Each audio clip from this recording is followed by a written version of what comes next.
Yo, back at it after 3 weeks. I decided to take a little break for a bit because I've just been busy and haven't really had the energy to post any videos. I'll try to get back on the normal schedule of posting weekly videos, but can't make any promises. So please bear with me. Today I just want to make a little video on the concept of hell is other people. You know, it must be true that we live in other people's heads, or rather, a certain appearance of us presents itself in other people's heads, which is based on that person's beliefs, emotions, and personal experiences. Every interaction we have with other people is essentially a miniature prison, a small torture chamber where we ourselves are the victims of judgment that is perpetually cast onto us by the eyes of others. We are constantly seen and objectified by others, leading to a frozen perception of us. That is not able to escape a very limited interpretation. We can never escape the chain of this gaze. Humans are stuck between their subjectivity of how they would like to appear to be.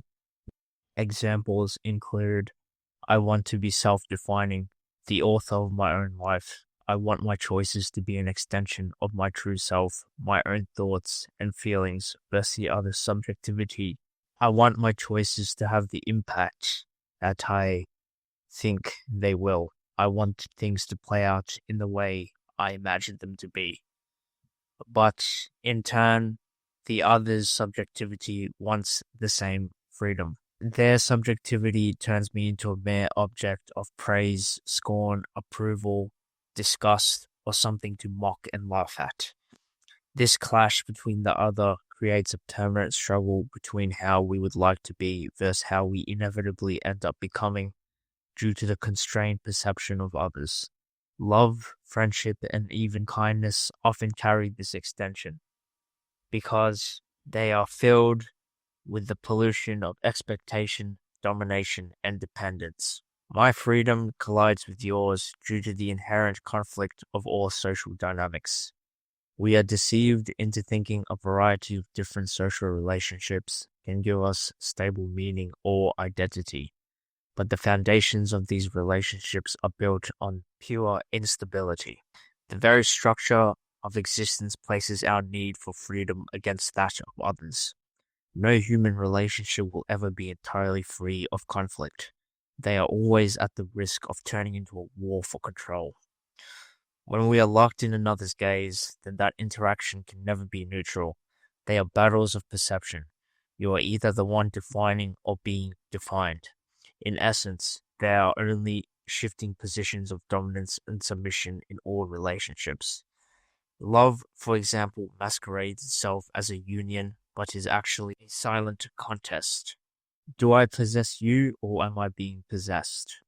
Your identity is assigned certain traits and behaviors from the gaze of others. Friendship is a truce that is always fragile, ready to collapse at any sight.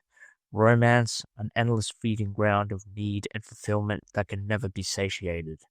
You are never free of another's gaze. You are never not defined by others, and you are never unobserved. Relationships will not save you. Love will not make you happy. Every form of companionship is a cage. Places like work is where the gaze of others can be most potent. Constant surveillance, not just from managers, but colleagues. And the invisible metric to complete tasks in a satisfactory manner. Your identity as an individual collapses into terms like lazy, team player, friendly, expendable, performance review, and promotable. The workplace sells the idea of harmony, but when in reality, it is wrought with conflict and deception.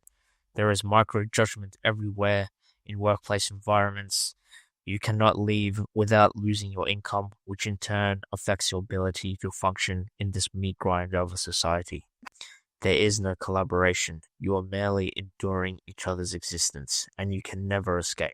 Trying to escape the gaze of others is like being stuck in the deep sea and trying to swim against the tide. You can try all you want, but eventually you will drown, and all that trying was meant for nothing. Even if you thought to yourself, maybe it would increase your chances of surviving just a little bit. In reality, it was inevitable that you would succumb to the sea.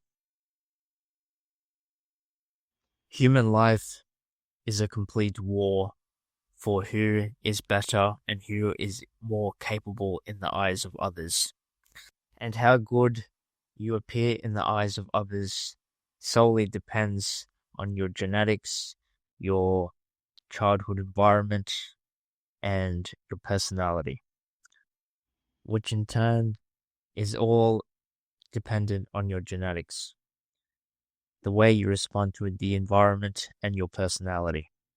It is all determined by factors that you have no control. And unfortunately, most of us think that when we go out into the world and we try and try, we think it's our fault that we are failures and that we just didn't try hard enough. But in reality, we were only doing what we could have always done, which is basically dance like a stupid little monkey with the genetic foundations we were given. Religious people speak about hell in the afterlife, but in reality, I feel that we are already in hell. Hell isn't being tortured by malevolent demons for eternity.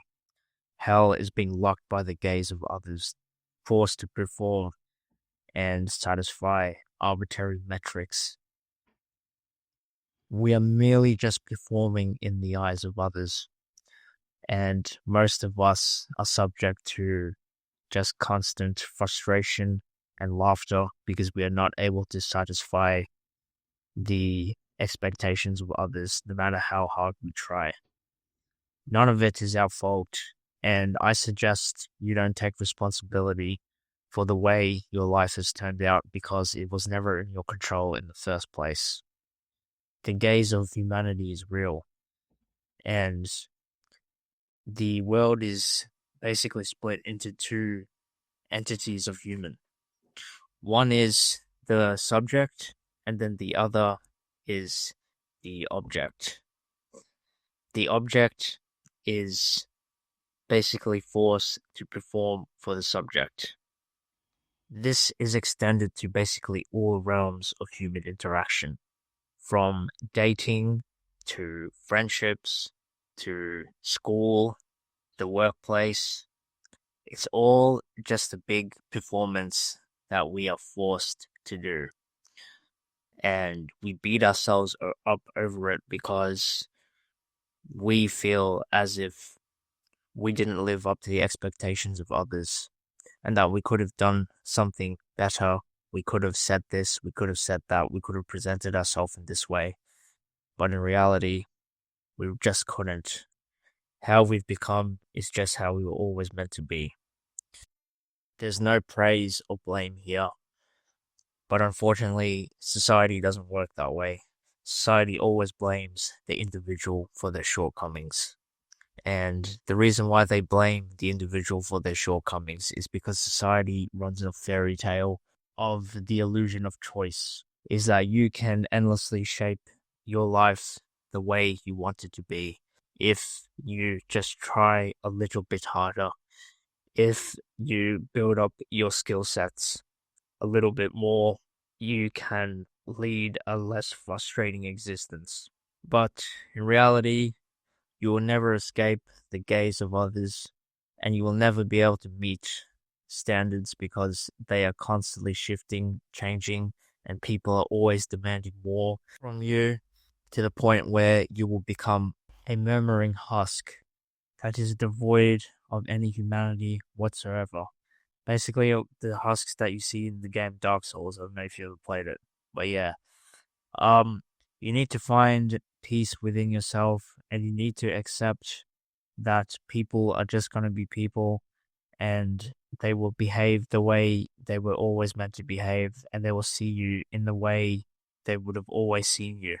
You need to just accept that you are just a mere actor in the theater of life, and they are just observing.